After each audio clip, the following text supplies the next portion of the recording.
கிறிஸ்துவுக்குள் பிரியமானவர்களே, கர்த்தராகிய இயேசு கிறிஸ்துவின் நாமத்தினால் உங்கள் அனைவருக்கும் என் அன்பின் வாழ்த்துதலை தெரியப்படுத்துகிறேன்.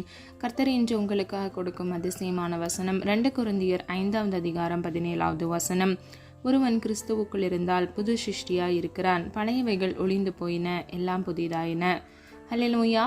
பிரியமானவர்களே, ஒருவன் கிறிஸ்துவுக்குள் இருக்கும் பொழுது அவன் புதிய சிருஷ்டியாக இருக்கிறான். அவனுடைய வாழ்க்கையில் இருக்கக்கூடிய பழைய சுபாவங்கள், பழைய பாவங்கள், பழையவைகள் எல்லாவற்றையும் கர்த்தர் ஒளிந்து போக பண்ணுகிறார். அவனுடைய வாழ்க்கையில் புதிதானவைகளை கர்த்தர் கட்டளையிடுகிறார். ஒரு மனிதன் ரட்சிக்கப்படும் பொழுது அவன் கிறிஸ்துவுக்குள் இருக்கிறான். அப்பொழுது அவனுடைய வாழ்க்கை புதிதாக்கப்படுகிறது. பிரியமானவர்களே, இன்றைக்கு நீங்க கிறிஸ்துவை ஏற்றுக்கொண்டு பல வருடங்கள் இருக்கலாம், இல்லைனா நீங்க புதிய கிறிஸ்தவர்களா இருக்கலாம். ஆனால் நீங்கள் யாராக இருந்தாலும் கர்த்தராகிய தேவன் உங்கள் வாழ்க்கையை புதிதாக்க விரும்புகிறார்.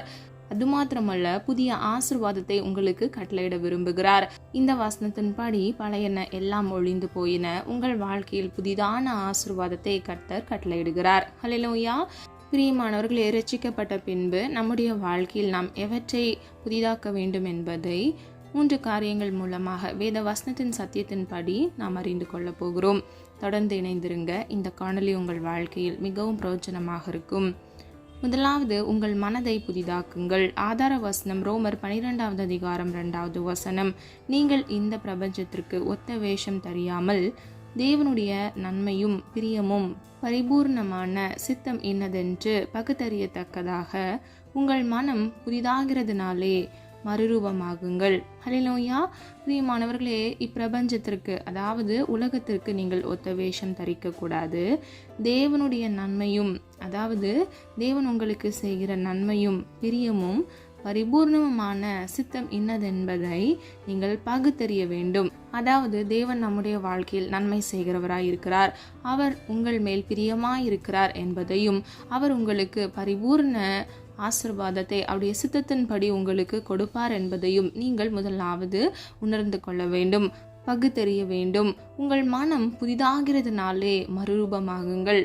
பிரியமானவர்களே, பழைய வாழ்க்கை, பழைய சுபாவம், பழைய பாவ பழக்கங்கள், அது நிமித்தமாக வந்த குற்ற உணர்ச்சிகள், அது நிமித்தமாக நீங்கள் உங்கள் வாழ்க்கையில் மனதை புதிதாக்காதபடிக்கு நீங்கள் பழசையே நீங்கள் யோசித்து கொண்டு இருக்கிறவங்களா இருந்தீங்கன்னா உங்கள் வாழ்க்கையில் கர்த்தர் பரிபூர்ணமான ஆசீர்வாதத்தை உங்களுக்கு கொடுக்கவே முடியாது. அவர் உங்களுக்கு தரவே விரும்புகிறார், ஆனால் நீங்கள் பெற்றுக்கொள்ள முடியாதபடிக்கு நீங்கள் உங்கள் பழைய வாழ்க்கைக்குள் சிக்கி கொண்டிருப்பீர்கள். பிரியமானவர்களே, புதிதானவைகளை நீங்கள் நாடும் பொழுது, புதிய மனமுடையவர்களை நீங்கள் இருக்கும் பொழுது, அப்பொழுது மாத்திரமே கர்த்தர் உங்களுக்கென்று வைத்திருக்கிற பரிபூர்ண ஆசீர்வாதத்தை நீங்கள் சுதந்தரித்துக் கொள்வீர்கள். ஹல்லேலூயா. பிரியமானவர்களே, சில சூழ்நிலைகளில் நீங்கள் சில பேர்கிட்ட ஏமாந்திருக்கலாம், அது நிமித்தமாக நீங்கள் காயப்பட்டு நொறுக்கப்பட்டு இருக்கலாம். அது உங்களுடைய பழைய வாழ்க்கை. ஆனால் கர்த்தராகிய தேவன் உங்களுக்கு புதிதானவைகளை கட்டளையிடுவார். புதிய வாழ்க்கை, புதிய சந்தோஷம், புதிய சமாதானத்தை கட்டளையிட விரும்புவார். அப்போ நீங்கள் என்ன செய்ய வேண்டும்? பழையதை நீங்கள் விட்டுவிட வேண்டும். பழையதை சிந்திப்பதை, யோசிப்பதை நீங்கள் விட்டுவிடும் பொழுது மாத்திரமே கர்த்தரிடமிருந்து நீங்கள் பரிபூர்ண ஆசீர்வாதத்தை சுதந்தரித்துக் கொள்ள முடியும்.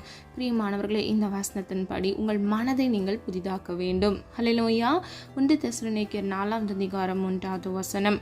நீங்கள் பரிசுத்தமுள்ளவர்களாக வேண்டும் என்பதே தேவனுடைய சித்தமாயிருக்கிறது. ஹல்லேலூயா. பழைய வாழ்க்கை, பழைய அடிமைத்தன பாவ பழக்கங்களை நம்ம யோசித்து அதில் சிக்கி கொள்ளாதபடிக்கு, அந்த பாவ அடிமைத்தனத்தின் நிமித்தமாக வருகிற குற்ற உணர்ச்சியில் காணப்படாதபடிக்கு நீங்கள் முதலாவது உங்கள் சிந்தையில், நீங்கள் உங்கள் மனதில் தீர்மானமுடையவர்களாய் பரிசுத்தத்தை காத்து கொள்கிறவர்களாய் இருக்க வேண்டும். பிரியமானவர்களே, கர்த்தராகிய இயேசு கிறிஸ்து நீங்கள் பரிசுத்தமாய் இருக்க வேண்டும் என்பதற்காகவே, நீங்கள் பாவத்தை விட்டு விலக வேண்டும் என்பதற்காகவே, நீங்கள் ஆசீர்வாதமாய் இருக்க வேண்டும் என்பதற்காகவே சிலுவையில் தன்னுயிரை ஒப்பு கொடுத்தார். பிரியமானவர்களே, அவருடைய பரிசுத்த இரத்தத்தினால் உங்கள் பாவங்களற உங்களை சுத்திகரிக்கிறார். ஆகவே நீங்கள் பரிசுத்தத்தை காத்துக்கொண்டு உண்மையும் உத்தமமாய் நடக்கும் பொழுது கர்த்தர் அதன் மீது பிரியமாய் இருக்கிறார். அதுவே தேவனுடைய சித்தமாக இருக்கிறது. ஹல்லேலூயா. தேவனுடைய சித்தத்தை நீங்கள் செய்யும் பொழுது நிச்சயமாகவே நீங்கள் ஆசீர்வதிக்கப்படுவீர்கள். அப்போஸ்தலர் 4வது அதிகாரம் 32வது வசனம். விசுவாசிகளாகிய திரளான கூட்டத்தார் ஒரே இருதயமும் ஒரே மனதுமாய் இருந்தார்கள். ஹல்லேலூயா. பிரியமானவர்களே, நாம் விசுவாசிகளாக இருக்கிற பட்சத்தில் கர்த்தராகிய தேவன் மீது நாம் ஒரே இருதயமும் ஒரே மனதுமுடையவர்களாய் நாம் கூடி தேவனை ஆராதிக்கிறவர்களாய் இருக்க வேண்டும். பிரியமானவர்களே, நம்முடைய மனமும் இருதயமும் ஒரே விதமான காரியங்களை நம்ம யோசித்து செயல்பட வேண்டும். ஹல்லேலூயா. அதாவது இருமனதோடு காணப்படக்கூடாது. இருமனம் உள்ளவர்கள் இடறி விடுகிறார்கள் என்று வேதம் சொல்லுகிறது. ஆகவே நீங்கள் எதை செய்தாலும் ஒரே சிந்தை, ஒரே இருதயம், ஒரே மனதுடையவர்களாய் நீங்கள் இருக்கும் பொழுது கர்த்தர் உங்கள் வாழ்க்கையில் வைத்திருக்கிற ஆசீர்வாதத்தை நீங்கள் அதிசீக்கிரத்தில் எளிதில் சுதந்திரித்துக் கொள்வீர்கள். ஹல்லேலூயா. இந்த வசனங்களின்படி உங்கள் மனதை நீங்கள் புதிதாக்க வேண்டும். இரண்டாவது, உங்கள் சரீரத்தை நீங்கள் புதிதாக்க வேண்டும். ஆதார வசனம் 2 கொரிந்தியர் 4வது அதிகாரம் 16வது வசனம். நாங்கள் சோர்ந்து போகிறதில்லை. எங்கள் புறம்பான மனுஷனானது அழிந்தும் உள்ளான மனுஷனானது நாளுக்கு நாள் புதிதாக்கப்படுகிறது. ஹல்லேலூயா. பிரியமானவர்களே, பவுல் விதமாக சொல்லுகிறார், நாங்கள் சோர்ந்து போகிறதில்லை, எங்களுக்கு புறம்பான மனுஷனானது அழிந்தும், அதாவது நம்முடைய மாம்ச சித்தம், சுய சித்தம், புறம்பான மனுஷீகத்தில் நம்ம காணப்படுகிற ஒவ்வொரு செயல்களும் அழிந்து உள்ளான மனுஷனானது நாளுக்கு நாள் புதிதாகிறது. உள்ளான மனுஷன், அதாவது ஆவிக்குரிய மனுஷன் நாளுக்கு நாள் புதிதாக்கப்படுகிறது. ஹல்லேலூயா. பிரியமானவர்களே, அப்போ உலகத்துக்கு ஒத்த வேஷம் தெரியாதபடிக்கு கர்த்தருடைய சித்தம் செய்யும் பொழுது கர்த்தர் நம்மை ஆசீர்வதிக்கிறார் என்பதை முன்புள்ள வசனங்கள் மூலம் அறிந்து கொண்டோம். இந்த வசனத்தின்படி புறமான மனுஷனானது அழிந்து உள்ளான மனுஷனானது நாளுக்கு நாள் புதிதாக்குகிறது. ஹல்லேலூயா. அப்போ பிரியமானவர்களே, பவுல் அவருடைய வாழ்க்கையில் செய்த ஊழியத்தில் அவர் செய்த ஒவ்வொரு காரியங்களிலும் அவர் சோர்ந்து போகாதபடிக்கு கர்த்தருக்காக கர்த்தருடைய சித்தம் செய்து அவர் முன்னேறி நடந்திருக்கிறார். அது மாத்திரமல்ல, அவர் வெளிப்புறமான மனுஷன் அழிந்து உள்ளான மனுஷன், ஆவிக்குரிய மனுஷன் பலனடைகிறதையும் புதிதாக்கப்படுகிறதையும் அவர் இந்த வசனத்தின் மூலம் சொல்லுகிறதை நாம் அறிந்து கொள்ளலாம். எபேசியர் 4வது அதிகாரம் 22 முதல் 24வது வசனத்தின்படி, முந்தின நடக்கைக்குரிய மோசம் போக்கும் இச்சைகளாலே கெட்டு போகிற பழைய மனுஷனை நீங்கள் களைந்து போட்டு உங்கள் உள்ளத்திலே புதிதான ஆவி உள்ளவர்களாகி. ஹல்லேலூயா. பிரியமானவர்களே, முந்தின நடக்கைக்குரிய, அதாவது பழைய வாழ்க்கையில் நீங்கள் எப்படி வேணால் வாழ்ந்திருக்கலாம். ஒவ்வொருத்தருக்கும் ஒவ்வொரு விதமான பேக் ஸ்டோரி இருக்கும். அதாவது உங்களுக்குன்னு ஒரு கதை இருக்கும். அதை நம்ம ரட்சிக்கப்பட்ட பின்பு அப்படியே அதை தொடராமல், அதாவது கண்டினியூ பண்ணாமல் நம்ம அதை விட்டு விட வேண்டும். நம்ம ரட்சிக்கப்பட்ட பின்பு கிறிஸ்துவுக்குள் நம்ம ஒவ்வொருவரும் புது சிருஷ்டியாக இருக்கிறோம். பழையன ஒழிந்து போயின, எல்லாம் புதிதாயின என்று வேதம் சொல்லுகிறது. இந்த வசனத்தின்படி முந்தின நடக்கைக்குரிய கெட்டு போகிற பழைய மனுஷனை, அதாவது பிரியமானவர்களே, நம்ம முன்னாடி பழைய வாழ்க்கையில் நமக்கு எது சரி தவறுன்னு நமக்கு தெரியாது. பைபிள் சில பேருக்கு தெரியவே தெரியாது. நிறைய பேர் கிறிஸ்து யார் என்பதே அறியாத குடும்பத்திலிருந்து வந்து நீங்கள் ரட்சிக்கப்பட்டிருப்பீங்க. சிலர் நீங்கள் பரம்பரை கிறிஸ்தவங்களாக இருக்கலாம், ஆனால் உங்களுக்கு பைபிள் தெரியாமல் இருந்திருக்கலாம். பிரியமானவர்களே, நீங்கள் யாராக இருந்தாலும் நீங்கள் பழைய வாழ்க்கையில் செய்த பாவ அடிமைத்தன கிரியைகள், அதாவது உங்களை கெட்டு போகத்தக்க வருகிற எல்லா இச்சைகள், நீங்கள் இருந்த எல்லா பாவ அடிமைத்தன கட்டுகள் எல்லாவற்றையும் நீங்கள் களைந்து போட்டு, அதாவது உங்களை விட்டு விலக்கி உங்கள் உள்ளத்திலே புதிதான ஆவியுடையவர்களாய், அதாவது நீங்கள் ரட்சிக்கப்பட்ட உடனே தேற்றவாளனாக பரிசுத்த ஆவியானவரை கர்த்தர் உங்களுக்கு கொடுக்கிறார். அப்போ உங்கள் உள்ளத்தில் புதிதான ஆவியுடையவர்களாய், அதாவது பரிசுத்த ஆவியை நீங்கள் பெற்றுக்கொண்டவர்களாய் அவருடைய உதவியின்படி இவ்வுலக வாழ்க்கையில் பரிசுத்த ஆவியானவரை உங்களுக்கு கொடுத்து கர்த்தர் உங்களை வழிநடத்துகிறார். ஹல்லேலூயா. பிரியமானவர்களே, ஏன் நம்முடைய மனம் புதிதாக வேண்டும், நம்முடைய சரீரம் புதிதாக வேண்டும் என்றால், நம்முடைய பழைய வாழ்க்கையை நம்ம களைந்து போட்டால் மாத்திரமே நம்முடைய வாழ்க்கையில் புதிதான ஆசீர்வாதத்தை நம்ம சுதந்திரித்து கொள்ள முடியும். கொலோசியர் 3வது அதிகாரம் 10வது வசனம், புதிய மனுஷனை தரித்து கொண்டிருக்கிறீர்கள். ஹல்லேலூயா. பிரியமானவர்களே, நம்ம ரட்சிக்கப்பட்ட பின்பு கிறிஸ்துவுக்குள் நம்ம புதிய மனுஷனை தரித்து கொள்கிறவர்களாக இருக்க வேண்டும். அதாவது உங்களுக்கு எளிதில் புரிய வேண்டும் என்பது என்னன்னா, நீங்கள் ரட்சிக்கப்படுவதற்கு முன்பு நீங்கள் கோவப்பட்டிருக்கலாம், பொய் சொல்லியிருக்கலாம், நீங்கள் வைராக்கியம் வச்சுருக்கலாம். ஆனால் ரட்சிக்கப்பட்ட பின்பு நீங்கள் பரிசுத்த ஆவியானவருடைய உதவியோடு உங்கள் மனதையும் நீங்கள் புதிதாக்க வேண்டும், உங்கள் சரீரத்தையும் நீங்கள் புதிதாக்க வேண்டும், பரிசுத்தத்தை நீங்கள் காத்துக்கொள்ள வேண்டும், கோவப்படக்கூடாது, பொய் சொல்லக்கூடாது, வைராக்கியங்கள் வைக்காதபடிக்கு நீங்கள் காணப்பட வேண்டும். பிரியமானவர்களே, நம்ம கிறிஸ்துவை போல அவருடைய சாயலுக்கு ஒப்பாக இருக்கிற புதிய மனுஷனை நாம் தரித்து கொள்ள வேண்டும். அவரை போல நம்ம வாழ வேண்டும். கிறிஸ்துவின் அடிச்சுவடை நாம் பின்பற்ற வேண்டும். கிறிஸ்துவை போல நாம் இருக்கும் பொழுது பிதாவாகிய தேவன் அதில் மகிமைப்படுவார். அதுவே அவருடைய சித்தமாக இருக்கிறது. என்னை அல்லாமல் ஒருவனும் பிதாவினிடத்தில் வரான் என்று வேதம் சொல்லுகிறது. ஆகவே நம்ம இயேசுவை பின்பற்றி நாம் நடப்போமானால் அவர் மூலமாகவே நம்ம பிதாவாகிய தேவனுடைய சமூகத்தில் நாம் இருக்கிறவர்களாய் இருக்க முடியும். ஹல்லேலூயா. பிரியமானவர்களே, மூன்றாவது, உங்கள் ஆவியை புதிதாக்குங்கள். ஆதார வசனம் எசேக்கியேல் 36வது அதிகாரம் 26வது வசனம் 27வது வசனம். உங்களுக்கு நவமான இருதயத்தை கொடுத்து உங்கள் உள்ளத்திலே புதிதான ஆவியை கட்டளையிட்டு கல்லான இருதயத்தை உங்கள் மாம்சத்திலிருந்து எடுத்து போட்டு சதையான இருதயத்தை உங்களுக்கு கொடுப்பேன். ஹல்லேலூயா. பிரியமானவர்களே, நவமான இருதயத்தை உங்களுக்கு கொடுக்கிறார். உங்கள் உள்ளத்தை கர்த்தர் புதிதான ஆவி உடையவர்களாய் உங்களுக்கு கட்டளையிட்டு கல்லான இருதயத்தை உங்கள் மாம்சத்திலிருந்து எடுத்து போட்டு சதையான இருதயத்தை உங்களுக்கு கொடுப்பேன் என்று கர்த்தர் சொல்லுகிறார். பிரியமானவர்களே, உங்கள் இருதயம் கடினமாக கல்லை போல காணப்படலாம். சில சூழ்நிலைகளில் சிலர் பேசின வார்த்தைகள் உங்கள் வாழ்க்கையில் அதிக தாக்கத்தை உண்டு பண்ணி உங்களால் அவங்களுக்காக இறக்கப்படாதபடிக்கு உங்கள் இருதயத்தை கடினப்படுத்தி வைத்திருக்கலாம். ஆனால் பிரியமானவர்களே, நீங்கள் புதிதான ஆவியை உங்கள் சரீரத்தில் நீங்கள் பெறும் பொழுது உங்கள் கல்லான இருதயம் கனி உடையதாய் மாறுகிறது. அதாவது கனி நிறைந்தவைகளாய் அது மாறுகிறது. அது சதையாக மாறுகிறது. பிரியமானவர்களே, நாம் கிறிஸ்துவை பின்பற்ற வேண்டும் என்றால் ஆவிக்குரிய 9 கனியை உடையவர்களாய் நாம் இருக்க வேண்டும். அன்பு, சந்தோஷம், சாந்தம், சமாதானம், விசுவாசம், இச்சையடக்கம், நற்குணம், தயவு, இவை ஆகிய 9 கனிகளை உடையவர்களாய் நீங்கள் இருக்க வேண்டும். பிரியமானவர்களே, நம்முடைய இருதயம் கடினமாக இருக்கும் பொழுது நாம் பிறரை எளிதில் மன்னிக்க முடியாதவர்களாய் இருப்போம். நாம் பிறரை மன்னிக்கிறவர்களாய் இருதயத்தில் கனி உடையவர்களாய் இருக்க வேண்டும். ஒரு மனிதனுடைய கல்லான இருதயம் கர்த்தருடைய ஆவியை அவன் பெறும் பொழுது அவனுடைய சரீரத்தில் அந்த கல்லான இருதயத்தை கர்த்தர் சதையுள்ளதாய் மாற்றுகிறார். ஹல்லேலூயா. 1 கொரிந்தியர் 2வது அதிகாரம் 12வது வசனம். நாங்களோ உலகத்தின் ஆவியை பெறாமல் தேவனால் எங்களுக்கு அருளப்பட்டவைகளை அறியும்படிக்கு தேவனிலிருந்து புறப்படுகிற ஆவியையே பெற்றோம். ஹல்லேலூயா. பிரியமானவர்களே, இந்த வசனத்தின்படி உலகத்தின் ஆவியை கர்த்தர் உங்களுக்கு கொடுக்கவில்லை. தேவனால் உங்களுக்கு அருளப்பட்ட நீங்கள் அறியும்படிக்கு தேவனிடத்திலிருந்து உங்களுக்கு ஆவியை அவர் கொடுத்திருக்கிறார் என்று பவுல் சொல்லுகிறார். பிரியமானவர்களே, இதை நீங்கள் அறிந்து கொள்ள வேண்டும். நீங்கள் நினைக்கலாம் உங்கள் வாழ்க்கையில் சில சூழ்நிலைகளில் நம்ம தனித்து விடப்பட்டு விட்டோம் என்று. இல்லவே இல்லை பிரியமானவர்களே. கர்த்தராகிய தேவன் பரிசுத்த ஆவியானவராகிய தேற்றவாளனை உங்களுக்கு கொடுத்திருக்கிறார். தேவனால் அருளப்பட்ட பரிசுத்த ஆவியானவர் உங்களோடு கூட இருக்கிறார். இதை நீங்கள் அறிந்து கொள்ள வேண்டும். இவ்வுலக வாழ்க்கையில் உலகத்துக்கு ஏதுவாக இருக்கக்கூடிய ஆவியை கர்த்தர் உங்களுக்கு கொடுக்கவே இல்லை. தேவனிடத்திலிருந்து வந்த பரிசுத்த ஆவியானவரையே உங்களுக்கு கொடுத்திருக்கிறார். ஹல்லேலூயா. 51வது சங்கீதம் 10 முதல் 12வது வசனம். தேவனே, சுத்த இருதயத்தை என்னிலே சிருஷ்டியும், நிலைவரமான ஆவியை என் உள்ளத்திலே புதுப்பியும்.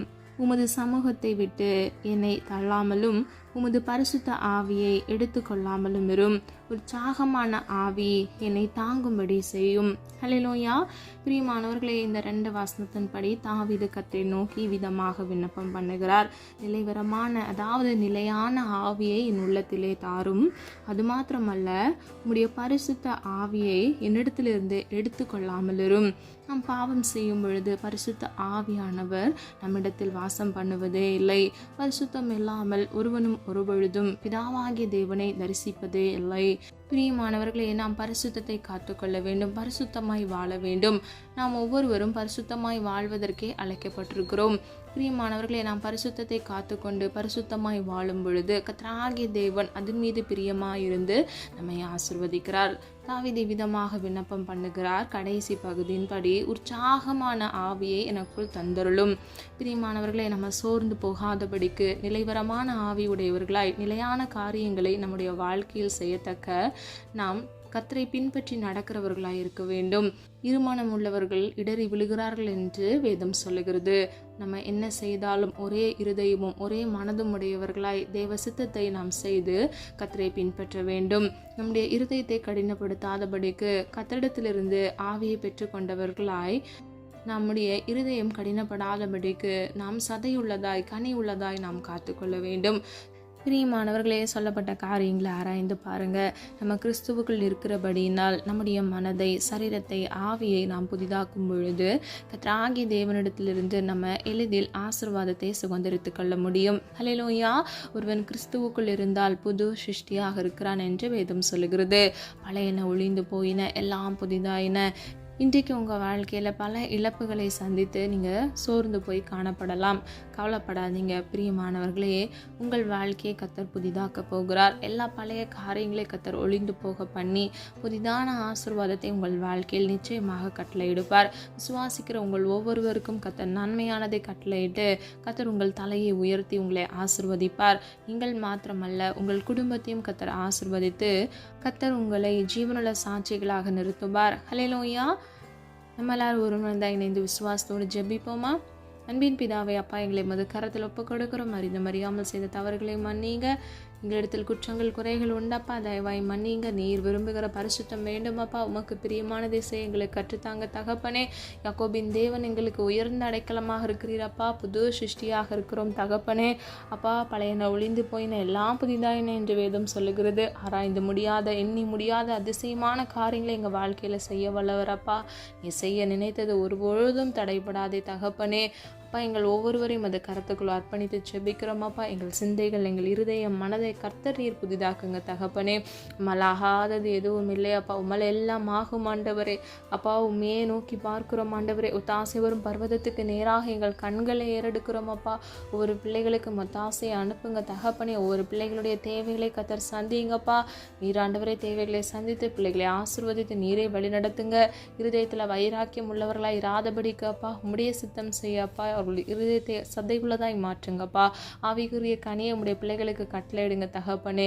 அன்பு, சமாதானம், நீடிய பொறுமை, நற்குணம், தயவு, இச்சையடக்கம், விசுவாசம், சந்தோஷம், சமாதானம் இவை எல்லாவற்றையும் உடையவர்களாய் உடைய பிள்ளைகளை இயேசுவின் நாமத்தினால் மாற்றுங்கப்பா.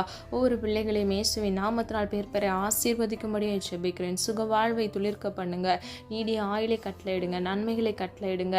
பிள்ளைகள் தேவைகளை கர்த்தர் சந்திங்க. ஆவிக்குரிய சகல ஆசீர்வாதத்தினாலும் கிறிஸ்துவுக்குள் உன்னதங்களில் உள்ள ஆசீர்வாதங்களை கட்டளையிட்டு பிள்ளைகளை இயேசுவின் நாமத்தினால் நீர் ஆசீர்வதிக்கும்படியாக ஜெபிக்கிறேன் ஆண்டவரே. உம்மால் எல்லாம் ஆகும் அப்பா. வியாதி என்கிற அப்பா அந்த வேதனையிலிருந்து ஒரு விடுதலை கட்டளையிடுங்க. கடனென்ற நிந்தையிலிருந்து ஒரு விடுதலையை கட்டளையிடுங்கப்பா. எக்ஸாம் எழுதுகிற ஒவ்வொரு பிள்ளைகளையும் கர்த்தர் நீர் பொறுப்படுத்திக் கொள்ளுங்கப்பா. பிள்ளைகளை ஆசீர்வதிங்க. பிள்ளைகளுக்கு நல்ல ஞானத்தை கட்டளையிடுங்கப்பா. குறைவுள்ள ஞானமுடையவர்களாக இருக்கிற பிள்ளைகளுக்கு எல்லா நிறைவையும் கட்டளையிட்டு பிள்ளைகளை ஆசீர்வதிங்கப்பா. வாலிப பிள்ளைகள் வாலிப வயதை இயேசுவின் நாமத்தினால் பரிசுத்தமாய் பாதுகாத்துக் கொள்ள கிருபை செய்யுங்க தகப்பனே. குழந்தை இல்லாமல் இருக்கிற பிள்ளைகள் குழந்தை பாக்கியத்தை கட்டளையிட்டு பிள்ளைகள் தலையை நீர் உயர்த்துங்கப்பா. வேலை இல்லாமல் இருக்கிற ஒவ்வொரு பிள்ளைகளுக்காக ஜெபிக்கிறேன். இயேசுவின் நாமத்தினால் அற்புதத்தை காண கிருபை செய்யுங்க தகப்பனே. ஒவ்வொரு பிள்ளைகளையும் உமது கரத்துக்குள்ள ஒப்பு கொடுத்து ஜெபிக்கிறோமாப்பா. அப்பா, இருதயத்தை புதிதாக்குங்கப்பா. இருதயத்தை சுத்தவானாய் காத்துக்கொள்ள கிருபை செய்யுங்க தகப்பனே. பரிசுத்தம் இல்லாமல் ஒருவனும் ஒருபொழுதும் உம்மை தரிசிப்பதே இல்லை என்று வேதம் சொல்லுகிறதப்பா. ஆண்டவரே, உம்மை தரிசிக்கிற பிள்ளைகளாக மாற பிள்ளைகள் இருதயத்தை பரிசுத்தப்படுத்துங்க தகப்பனே.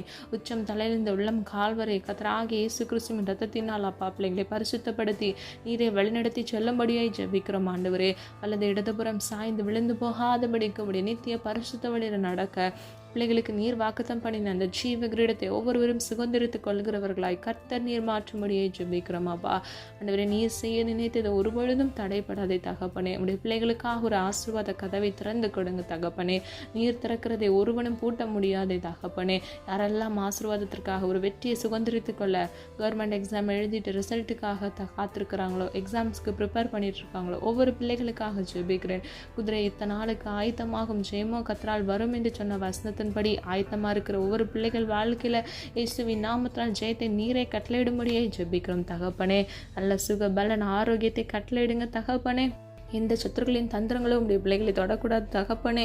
அப்பா, எல்லா சத்துருக்களின் கிரியைகளை இயேசுவின் நாமத்தால் நிர்மூலமாக்கி போடுங்கப்பா. பிள்ளைகள் எல்லைகளை அப்பா கர்த்தர் நீர் பாதுகாத்து கொள்ளுங்கப்பா. வாதை உன் கூடாரத்தில் அணுகாது என்று சொன்னீங்களே தகப்பனே. பிள்ளைகள் கூடாரத்தை அப்பா எந்த தீங்கும் அணுகாதபடிக்கு கர்த்தர் நீர் பாதுகாத்து கொள்ளுங்கப்பா. போக்கிலும் வரத்திலும் கர்த்தருடைய கரம் கூட இருந்து பாதுகாக்கட்டுமாப்பா. இம்மட்டும் காத்து வழிநடத்தி வந்த தேவன் இனிவரும் நாட்களில் உடைய பிள்ளைகளை கண்மணி போல் பாதுகாத்து கொள்ளுங்க தகப்பனே. நேர்வழியை உடைய பிள்ளைகளை நடத்துங்க. நீதியின் பாதையில் நடத்துங்கப்பா. பிள்ளைகள் வாழ்க்கையில் இருக்கக்கூடிய எல்லா கோணலான வழிகளை கர்த்தர் ஆண்டவரே நேர் வழியாய் மாற்றுங்க தகப்பனே. சீர்படுத்துங்க, சரிப்படுத்துங்கப்பா. உம்முடைய சித்தம் செய்ய வேண்டும் ஆண்டவரே. உமக்கு பிரியமான பிள்ளைகளாக பிள்ளைகள் வாழ்க்கையை நீரே மாற்றி பிள்ளைகளை ஆசீர்வதித்துக் கொள்ளுங்க தகப்பனே. கர்த்தருக்கு காத்திருக்கிறவர்கள் புது பலன் அடைகிறார்கள் என்று வேதம் சொல்லுகிறது. இயேசுவின் நாமத்தினால் ஒரு புது பலனை கட்டளையிடுங்க தகப்பனே. அப்பா, ஒவ்வொரு நாளும் உடைய கிருபை புதிதாக இருக்கிறது அப்பா. ஆண்டவரே, நீர் ஒவ்வொரு நாளும் புது புது கிருபையினால் நன்மையினால் நீர் எங்களை திருப்தியாக்குகிற தேவன். இந்த நாளுக்குரிய கிருபைகளை கட்டளையிட்டு இயேசுவின் நாமத்தினால் பிள்ளைகளை திருப்தியாக்குங்கப்பா. பாதுகாத்துக் கொள்ளுங்க தகப்பனே. உடைய பாதுகாப்பின் கரம் பிள்ளைகளோடு கூட இருக்கட்டும். பிள்ளைகளுடைய வலது கையை பிடித்து நீரே இயேசுவின் நாமத்தினால் வழிநடத்தி செல்லும்படியே ஜெபிக்கிறோம் அப்பா. ஒவ்வொரு பிள்ளைகளையும் காத்துக்கொள்ளுங்க, பலப்படுத்துங்க தகப்பனே. இருதய நொறுங்குண்டவர்களே இயேசுவின் நாமத்தினால் நீரே அப்பா அவர்கள் இருதயத்தை காயப்பட்ட அந்த இருதயத்தை நீரே தகப்பனை காயம் கட்டி பிள்ளைகளை நீ கை தூக்கி எடுத்து ஆண்டவரே பிள்ளைகள் வாழ்க்கையில் புதிதான ஆசீர்வாதத்தை இயேசுவின் நாமத்தால் கட்டளையிடுங்க தகப்பனே. அப்பா இழந்து போன அப்பா சந்தோஷம் சமாதானத்தை இரட்டிப்பாக இயேசுவின் நாமத்தால் பிள்ளைகள் சுதந்திரித்துக் கொள்ள கிருபை செய்யுங்கப்பா. இருதயத்தில் அப்பா இருக்கக்கூடிய எல்லா வைராக்கியங்களையும் எடுத்து போடுங்க தகப்பனே. காயப்பட்ட அப்பா பிறர் பேசின வார்த்தைகளை எல்லாம் இயேசுவின் நாமத்தினால் அவர்களை மன்னித்து பழையவைகளை ஒளிந்து போக பண்ணுங்க தகப்பனே. நீர் அப்படியே செய்கிற கிருபைகளுக்காக நன்றி ஆண்டவரே. உடைய கரத்தில் ஒப்பு கொடுக்கிறோம், எங்களை தாழ்த்துகிறோம், விரும்பியாக்குகிறோம் ஆண்டவரே. உடைய நாமம் மாத்திரம் மகிமைப்படுவதாக. ஜெபித்த ஒவ்வொரு காரியங்களுக்கும் நீர் ஆமென்ற மாமன் என்று பதில் கொடுக்க போகிற கிருபைகளுக்காக நன்றி செலுத்துகிறோம் ஆண்டவரே. காலைதோறும் உடைய கிருபை புதிதாக இருக்கிறதே அப்பா. புது புது கிருபையை இயேசுவின் நாமத்தினால் ஒரு விஷயம் உடைய பிள்ளைகளுக்கு கட்டளையிட்டு பிள்ளைகளை ஆசீர்வதிக்க முடியாது ஜெபிக்கிறேன் அப்பா. என்னோடு இணைந்து ஜெபிக்கிற ஒவ்வொரு பிள்ளைகளும் நன்மையை சுதந்திரித்துக் கொள்ள இயேசுவின் நாமத்தினால் கிருபை செய்யுங்கப்பா. அதே சீக்கிரத்தில் கர்த்தர் உம்முடைய பிள்ளைகளுக்கு என்று வைத்திருக்கிற வாக்குத்தத்தங்களையும் ஆசீர்வாதங்களையும் அவர்கள் சுதந்திரித்துக் கொள்ள இயேசுவின் நாமத்தினால் பிள்ளைகளை தகுதிப்படுத்தி அதை பெற்றுக்கொள்ள கிருபை செய்யுங்க. ஒவ்வொரு பிள்ளைகளும் அப்பா இருக்கிற இடத்துல ஜீவனுள்ள சாட்சிகளை எழும்பி பிரகாசிக்க பண்ணுங்கப்பா. நோக்கி பார்த்த முகங்கள் பிரகாசம் அடைந்தது என்று வேதம் சொல்லுகிறது. இயேசுவின் நாமத்தினால் அப்பா ஆசீர்வதிக்கப்பட்ட சந்ததியாக உடைய பிள்ளைகள் மாற கிருபை செய்யுங்க. இவர்களையும் அப்பா இவர்களுக்கு பின்வருகிற ஒவ்வொரு தலைமுறைகளையும் அப்பா கர்த்தருடைய சித்தம் அப்பா நிறைவேறி பிள்ளைகள் வாழ்க்கையில் நீங்கள் ஐஸ்வர்யத்தையும் சமாதானத்தையும் சந்தோஷத்தையும் கட்டளையிட போகிற கிருபைகளுக்காக நன்றி செலுத்துகிறோம் அப்பா. எங்களை தாழ்த்துகிறோம், பெருமையாக்குகிறோம். உம்முடைய நாமம் மகிமைப்படுவதாக. மீட்பர் இயேசு கிறிஸ்துவின் மூலம் ஜெபிக்கிறோம் பிதாவே, ஆமென். கர்த்தராகிய தேவன் தாமே உங்களுடைய வாழ்க்கையை வெளிச்சமாய் மாற்றி பழையன ஒளிந்து போயின எல்லாம் புதிதாயின என்று சொன்ன வசனத்தின்படி பழைய வாழ்க்கை பழைய பாவத்தை கர்த்தர் ஒளிந்து போக பண்ணி, பழைய கஷ்டங்கள் நெருக்கங்கள் பாடுகளை கர்த்தர் ஒளிந்து போக பண்ணி உங்கள் வாழ்க்கையில் புதிதான ஆசீர்வாதத்தை பரிபூர்ண நன்மையை கட்டளையிட்டு உங்களை பாதுகாத்து வழி நடத்துவாராக. God bless you.